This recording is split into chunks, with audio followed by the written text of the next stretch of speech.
Okay.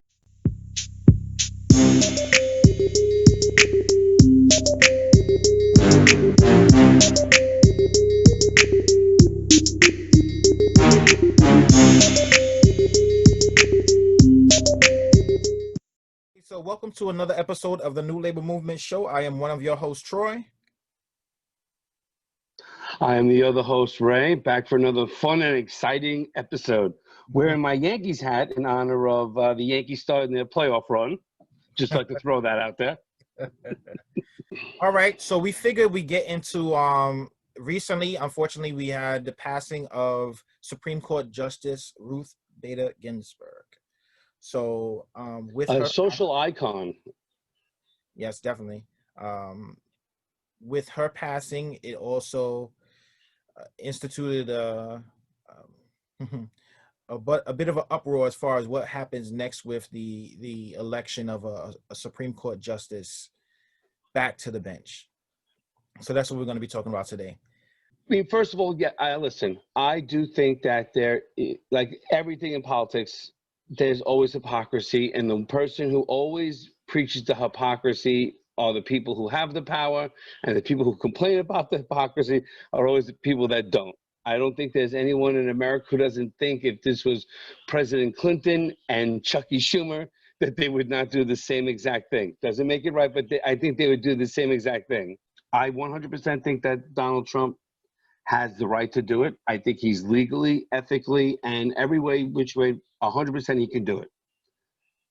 What I don't like, though, is it is awfully close. My point is more of this thing is what's happening is the major thing of the hypocrisy. Now, when you speak of Mitch McConnell, let's look at a video of what Mitch McConnell said during the Obama administration. Mr. President, the next justice could fundamentally alter the direction of the Supreme Court and have a profound impact on our country. So, of course, the American people should have a say in the court's direction. It is the president's constitutional right to nominate a Supreme Court justice, and it is the Senate's constitutional right to act as a check on a president and withhold its consent. As Chairman Grassley and I declared weeks ago and reiterated personally to President Obama, the Senate will continue to observe the Biden rule so that the American people have a voice in this momentous decision. The American people may well elect a president who decides to nominate Judge Garland for Senate consideration. The next president may also nominate somebody very different. Either way, our view is this: give the people a voice in filling this vacancy. He didn't think it was wise to take up the appointment of a justice, Supreme Court justice, during election season if the president and the Senate were opposing parties. When did he say that? He said that at his first speech when he That is correct. He said it the very first time he mentioned it. From the very beginning, he has said that. It's on the record. Okay, and did he say? I've seen her record before where he said no matter who that he appoints, he's going to make sure that President Obama doesn't get his appointment into. Oh no! Listen, those are both true statements. Okay. I think that I do. So one is the statement of what actually is going to happen, and one is the excuse he used to try to justify it. I think he has precedent on both sides. Is no precedent, dude. It's pure sure there is. It's no, you can use what kind of statement you want to use to justify it, but the point blank is if it was a Democratic appointee, I'm not going to appoint him, and if it's a Republican appointee, I'm going to appoint him, and that's just a clear point blank fact of it. It's listen, is there hypocrisy in it? Yes. Is there basically saying that I'm in power and I would do this? I 100%. Let me ask you a question. With that level of hypocrisy, when somebody can go on, would you vote for somebody like that? Would I vote for Mitch McConnell? No. Okay. No. Just anybody with that level of hypocrisy. No, I would. I don't. Because see, the thing is I don't look at it in a vacuum. I do realize that the shoe is on the other foot. I'm fairly certain that the other side would do it. You're guessing. I'll be fairly certain that they wouldn't, because I've seen plenty of times, like even now, there are certain procedural things that they could do. And this is what I'm pissed about also, because this would be my reasoning to try to vote out every part of the Democratic Party that is allowing it to happen. If it's when it's that level of hypocrisy and you want to change the rules that much. And that's the thing about when you have a society that's built on rules. And I think this is a lot of problem. That's what's happening now too, of just the buck against the norm and the standards. You have a set of rules that everybody abides to. When one particular group decides that, okay, we're going to play by the rules until they're not in my favor, and then when they're not in my favor, I'm going to just change the rules and make them how I want it. Everybody can see that. So when you see that happen on a constant basis, if you could do it, why am I going to play by the rules? I don't have to play by the rules if you're not going to. Just so you know, this rule is based on what they call the Joe Biden rule. Because when Joe Biden was a senator and had the Judiciary Committee, he said the same thing to George W. Bush, the son. Yes. So listen, they again, I agree with you. There is definitely a sense and of there was also hypocrisy. You even asked for the context out of Joe Biden's, or out of what happened with Joe Biden's statement, because I believe that was changed before that ever came to pass. You're leaving out some of the context there, but go ahead. No, that was his rule. And listen, there is precedent that the last time that a president, that a Supreme Court justice was nominated, where the party and the Senate were different people, was the 1880s. Exactly. In an election year, 1880s. So come on. Right. And the thing about it makes it so bad. It wouldn't have been. Is the irony lost on me? No, it's not. Listen, it's not lost on me. But in the strictest sense of the word, see, this just did not. You want context? This did just not land here like this. Both sides have picked away at something so they could get what they want, because like all people do, when I need to bend the rules to get something done, both parties have said, I'm willing to bend the rules to get something done. If they would say, okay, we're going to not vote this Supreme Court justice in because we said one thing, and complain about it, that would be great. But they're not complaining. They're changing the rules and doing it. That's a whole different story. When you act, that's hypocrisy. Changing what rules? There is the rule that they set as far as not appointing a new Supreme Court justice when we are so close to an election. Let the people decide. Let the people's voice decide who the next Supreme Court justice will be. When the party of the president and the Senate are in opposition. Okay, and let me ask you a question.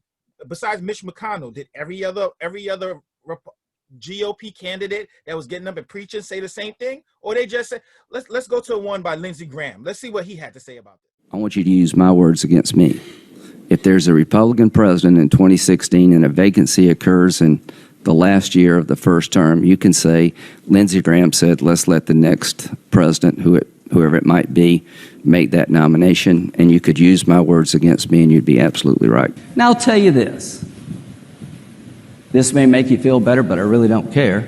If an opening comes in the last year of President Trump's term and the primary process is started, we'll wait till the next election. And I've got a pretty good chance of being the judiciary. You're on the record. Yeah. All right. Hold the tape. This to me is a well, I see. Honestly, for somebody to sit there and say, take me at my word and hold me to what I'm saying, and then you go back on it. And the bad thing about it too, these guys are from the South, where the South is supposed to have like this gentleman code and your word of whatever, honor, dude. Come on, the honor of the South. Fake moralistics on people. Hey, Politicians are politicians. Wait. That's not something of the South where you have like, handshake, a gentleman's word, the honor of a man. I think that there are gentlemen all over this country, not just in the South. I understand that, but isn't that something that's inherently like you think of when you think of the South? I'm not Southern. So you don't think of that when you're in the South? No. No, I think of Kentucky Fried Chicken. That's dirty. What? The Colonel. There's nothing wrong with that. The Colonel. Okay, go ahead. KFC is what I meant. Foghorn Leghorn. That's what I think of when I think of the South. Listen, Lindsey Graham is not the first person. I Oh yeah, tell you there's right more. now. There's more. Oh, there's hundreds more.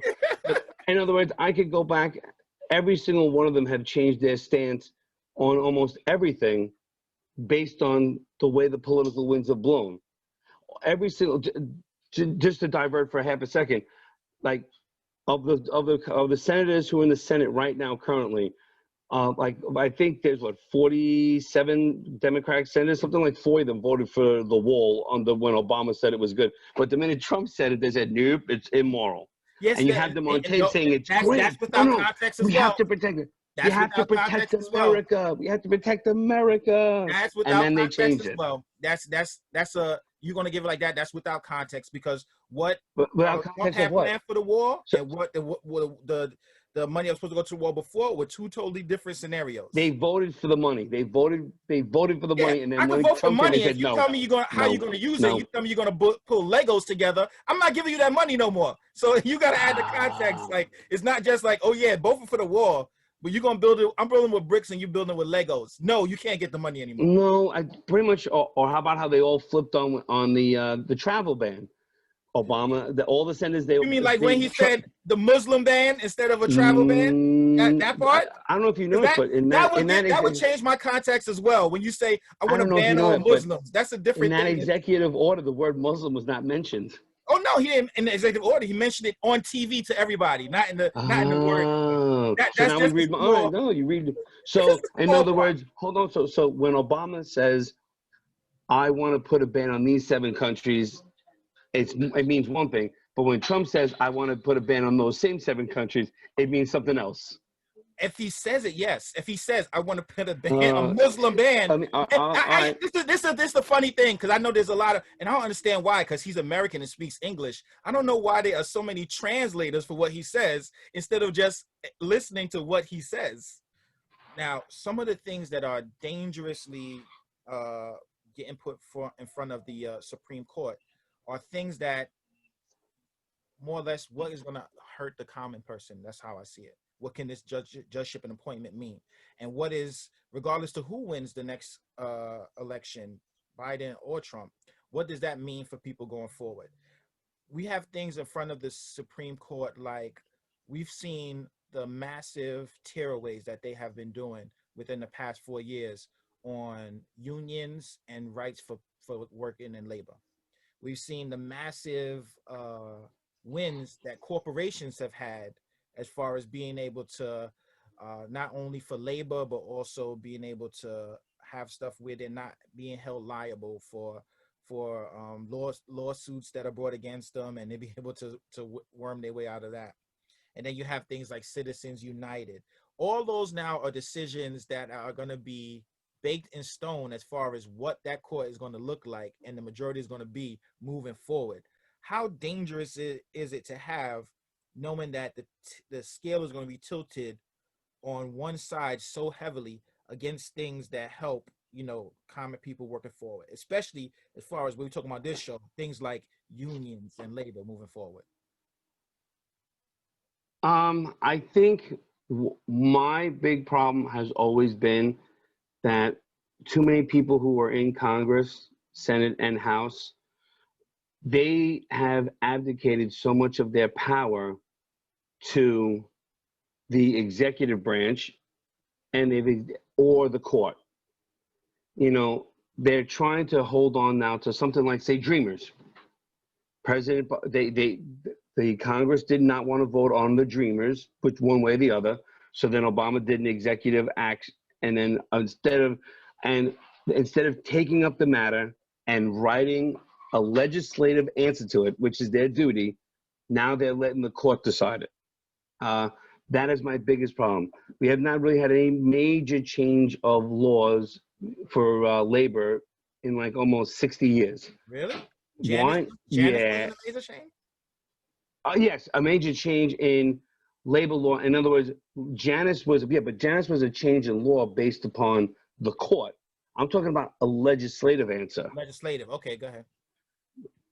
both have abdicated, the House and the Senate have abdicated their power so that way they can get, none of them want to take a stance on tough things so they can keep getting reelected. That is the major issue. I don't think that the court should not be there deciding. Again, I'm very pro-labor, but I don't want the court to decide on bad law that unions can do this, that, and the other thing. Just like I wouldn't want the court to decide on bad law that corporations can do this, that, or the other thing. And yes, I know that there in the past when the courts were a little more labor friendly, labor got things that maybe weren't 100%. It wasn't. It was. That is what's happening now. Of course it is. And the bad thing is now, Congress, if we are already losing with what's happening now, to have it even more skewed where it's going to be most likely a deadlock set, lock, stock, and barrel, that anything that comes before that court is going to be decided in the favor, not in favor of labor, or even something that's going to be immediately detrimental that's before them, like the Affordable Health Care Act, where pre-existing conditions right now is about to be knocked out. And that's going to be before the court. Just so you know, just as a point of context, the president did put out an executive order that said that all future things should have pre-existing conditions I don't want to held in. I don't want to hear you putting out a executive order which has no stance while you're legally trying to knock the thing down in court. That's theater. Again, he's not trying to, just so you know. Go ahead. I think personally, while I think that Obamacare was, I think that it was a noble idea. Do you have anything to say about that? Putting out an executive order to try to protect something that you're trying to knock down in court. He's not trying to knock down pre-existing conditions. It is. What's happening is they're trying to fight the legal. Right. But think about this. The court right now, say the court decides Obamacare is illegal and it goes bye-bye. Congress then could go back the day after and say, we want this new plan, say, not executive, say Health Plan 2020, and they could write into law that pre-existing conditions have to be taken care of. Could 100% be in there. What do all the pre-existing condition people, like the lady that has to get her medicine within 36, 72 hours, or anybody else, or now the 7 million people who are affected by COVID who now, quote unquote, have pre-existing conditions, anything happens to them in that time where Congress now has to go back and write this new law, what happens to all those people during this time? Again, I feel terrible for them. I do. I don't know. I think that you know what? I think right, but it's not cold. But listen, Obamacare is first of all, Obamacare is a mitigated disaster. First of all, you keep saying that, but you still haven't said one thing to me that's a disaster besides some people had to pay some more money than they had to, and then and that between and people dying doesn't seem like a disaster to me. Well, because you're not the one paying. Yeah, if I had to pay a little more, if you would tell me, oh well, it's a disaster because instead of this person dying, somebody had to pay a little bit more, and you say that's a disaster, that's not a good narrative. No, a government mandate is a terrible thing. Very good. It's a terrible thing. All right, and then let's just, it's a terrible thing. Real briefly to jump back on what we're talking about the Supreme Court. One of the things that, and this is what my thing with the hypocrisy with those people that come out and staunchly were opposed to the Garland appointment being even voted on, and now are all for because it was too close to the election, but now are all for the justice being voted in with the election already taking place. To me, that hypocrisy eliminates anybody. Any Democratic person right now who has procedural things they could put in place to try to fight that claim that this is a hypocrisy and it's so bad for the country, but they're not doing that to fight it, to me, they're on the same level, because if you're not willing to fight as hard for what you say, I have a serious problem. Supposedly now I think there's 17 members of the Judicial Committee. I think it's 9 Republicans and 8 Democrats, I believe, because the Republicans are the majority in the Senate. From what I heard, that all the Democrats on that committee are not going to even meet her, which means that would delay it a little. Like I don't think it's going to be. They're going to try and do stuff to slow it down. Listen, that's not even half of it. There's much more stuff they can do than that. That would definitely slow down the entire procedure. Well, right now they could. Would you be in favor of them? Would you be in favor of them doing impeachment? if it was just to slow that down, and they were to put out blatantly like, we're going to impeach the president blatantly because we're trying to slow down this process and no other reason, go for it. No. They're not gonna be that dumb. How about if they came to you and went like this? How about if they came to you and went like this? Right now, Nancy Pelosi says, you know what? I'm gonna take a vote in the House because from what I have seen, the president, according to the New York Times, owes $400 million on a loan. We don't know who that is. We think that's a matter of national security. As a matter of fact, we think it's such a matter of national security that we think he's compromised. We don't think he can execute his duties. We're going to impeach him based on the fact that we think his taxes expose him to foreign influence. And they started impeachment proceedings to slow this down. Would you be in favor of that? With what's going on right now, yes. With the amount of hypocrisy that if you're going to change the rules so blatantly in your favor in order to try to do that, if I'm going to do something now procedurally to try to counteract that, then I'm all for it. Because they have the thing where they're fighting to the point where I'm kicking you in the mouth, kick you in the balls, whatever kind of dirty tactic they could do. And when they stop, instead of hitting them back the same way, they say, like, okay, let's move back to even. It gets to a point where teeth kicked in every day. So like a certain point, and what I was talking about is not even going to that level. They can do like just small procedural stuff. My understanding is being able to call for some type of mechanism where it would call for an immediate budget hearing. And that would have to be put on the table in front of everything else, and it would delay it out by a certain amount of time, therefore delaying it. Simple things like that, that you know the same tricks they're playing to do things to get stuff done, play the same tricks and be able to delay it. If you're going to at least say this is as horrible as you say it is, then you do something to fight for it. Other than that, the word means nothing. Listen, I think I'm not opposed to the Democrats using anything they can legally, procedurally, correct, to slow this down. Right.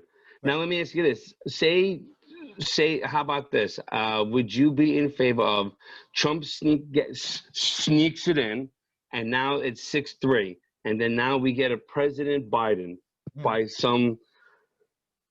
Whatever or not, we have President Biden, and now and they take the Senate, and now they get rid of the filibuster, which means anything and everything is 51-49, and they change the rules and they now vote on. So now it's 6-3. Would you then be in favor of them adding, I don't know, justices to the Supreme Court to restore the equilibrium? Absolutely. Say they lose this battle, but they win the big battle, they win the election, and they regain power. Would you be in favor of the Democrats using their power to level the playing field? Oh, absolutely. In your eyes? Absolutely. Like I said, I just told you, after you get kicked in your teeth and you get played dirty and you get a boxing match and you get kicked in your teeth and there's no kicking in boxing, we're not going to just go back like, okay, you guys put back on gloves. I know you have no teeth, but now continue fighting. No, that doesn't work. All right, that's it. And let me ask you this, just to go back because we're on the Supreme Court. Do you feel that Brett Kavanaugh got a fair hearing? Absolutely. Was he treated fair? Absolutely. Do you believe those? You believe that everything the Democratic senators did to him to try and sully his reputation was all legit? What did they do to try to sully his reputation? They basically took an accusation that had no merit. How did it have no merit? How? Because she couldn't remember when it happened, and where then it happened, and who was there. It was all, wasn't this all spoken of as far as the trauma that would happen to a person during that period, and that the holes that she was having was just coincided exactly with what somebody that went through that trauma would experience? And then not to speak of that, I would. And didn't that all concern you, that the people that was speaking of what Brett Kavanaugh was recalling of the details of what happened expressed that he was lying about different portions of what happened and what took place during that time, whether it's his character, his demeanor, how much he drank, the things like that didn't. I think they maybe caught him on. I think they maybe caught him out there in the weeds a little bit. I think he probably drinks a little more than he wants to admit. So I'm saying with all that, there was no credit to even investigate what she was saying. No. Then what are you saying? That they had to investigate it. They went the way they tried to ruin the man's life. And this is the thing, y'all keep bringing it out as they're trying to ruin the man's life. The woman came up with the allegation. The woman did. Agreed. As they brought Agreed. it up, they have to investigate it. I'm nominating this guy for Supreme Court judge with a lifetime appointment. I have to investigate it. So now they're saying they ruined his life because the man had to get investigated and they asked him questions that are uncomfortable. How is that ruining? It's not their fault that the woman come up and made the allegation. Now, what people try to go for and say, look how they went after him. To me, and none of that stuff in the case really matter as far as him being appointed or not. The reason that I wouldn't have appointed him is because I see that as part of your interview process. If that's the way you act during an interview and you're supposed to be a judge who has a even keel as far as being able to look at the law and apply it without bias, that's a horrible interview for you. I'm not taking you because of that. Nothing to do with the allegation, because nobody knows what happens between them two besides Brett Kavanaugh and that woman. Nobody knows. But all you got to do is investigate the information put in front of you. They didn't fully investigate the information. Before they even heard what he said, Mitch McConnell was saying, let's hear what she has to say and push this through, meaning whatever she had to say didn't matter. And now and let's keep moving on. And because they questioned him, had the nerve and audacity to question him about what happened in her allegation, they ruined his life. Complete bull. Listen, I think you know what it is. I think it showed that the Democrats were willing to go anywhere. What did they do? Because I'm pretty sure they could have went much more than they did. I didn't see them do anything besides have the woman come up there and speak. Now, what was devastated and made it seem so bad is what the woman was saying. That's the ruin of the life. And they didn't do that. They did not do that. So I honestly think something did happen to her. I just don't think it was Brett Kavanaugh because that's the thing too. Being alone, but you saying you think something did happen to means it's credible. But the first thing you said in the beginning was they shouldn't even listen to her because it was not credible. And see, you know, the reason it's credible is you want to make an accusation that something happened. That's one thing. You want to go after a particular person without any sort of I mean, they literally. She had detail. They was specific. She never asked her that she said she couldn't remember, but she remembered him. She remembered the room. She remembered how she felt coming down the stairs. She remembered the laughter. Just because she couldn't remember every detail. He was like, "Oh, look, there we got her." What house? She doesn't remember the year. What she couldn't remember the year. She couldn't remember the season. She couldn't remember the day of the week. She couldn't remember. I mean, again. I don't want to besmirch her because, you know what, I'm sure maybe she believes something happened to her. Ask me those questions now about what happened 10 years ago, I wouldn't be able to tell you. So that doesn't mean I would think if something like that happened to you, remember, but again, it doesn't mean it did. Exactly. I'll say it this way. Just because you can yell at old ladies doesn't mean you should. All right, on that note, we'll close it out. This has been another episode of the New Labor Movement Show. I am one of your hosts, Troy. I am the other host, Ray, who does not yell at old ladies, even though I could. And we are signing out.